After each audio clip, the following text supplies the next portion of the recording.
கண்மணி அன்புடன் அடுத்த வர எபிசோட்ல பார்த்தீங்க அப்படின்னா, கண்மணி ரொம்ப சந்தோஷமா இருக்கனால பார்த்தீங்கன்னா, அவங்க வந்து அவ்வளோ டேஸ்ட்டான ஒரு பொங்கல் செஞ்சிருப்பாங்க. அந்த பொங்கல பார்த்தீங்க அப்படின்னா, அவங்களோட அன்போட சித்தப்பா வந்து ரொம்பவே பாராட்டுவாங்க.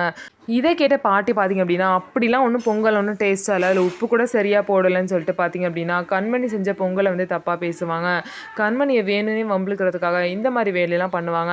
அதுக்கப்புறம் பார்த்தீங்க அப்படின்னா, கார்த்திக்கோட தங்கச்சி பார்த்தீங்க அப்படின்னா, வேணும்னே வந்து கண்மணிய வந்து கிண்டல் பண்ணுவாங்க. அவங்களுக்கு என்ன தெரியும்? அடுப்படி அடுப்படி சமையல் தவிர வேற என்ன தெரியும்? அண்ணிலாம் பார்த்தீங்கன்னா, YouTubeல வீடியோ போட்டு சம்பாரிக்கிறாங்க. இந்த மாரிலாம் பண்றாங்க. ஆனா, அத்தைக்கும், அண்ணிக்கும் என்ன தெரியும்? அப்படியே சமையல் கட்டுலயே இருக்கிறது தான் தெரியும் அப்படின்னு சொல்லிட்டு பார்த்தீங்க அப்படின்னா பேசுவாங்க.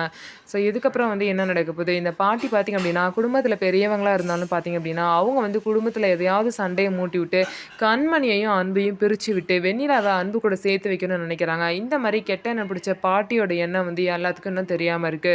ஸோ அதே மாரி கண்மணிக்கும் வெண்ணிலாவோட முழுசான கேரக்டர் தெரியாம இருக்கு. எப்ப தெரிய போகுது? எப்ப வெண்ணிலா இந்த வீட்லருந்து அனுப்ப போறாங்கன்னு சொல்லிட்டு வெயிட் பண்ணி பார்க்கலாம். நம்ம வீடியோ உங்களுக்கு பிடிச்சிருந்தா, நம்ம வீடியோவ லைக் பண்ணிக்கோங்க. மறக்காம நம்மளோட சேனல சப்ஸ்கிரைப் பண்ணிட்டு பாருங்க.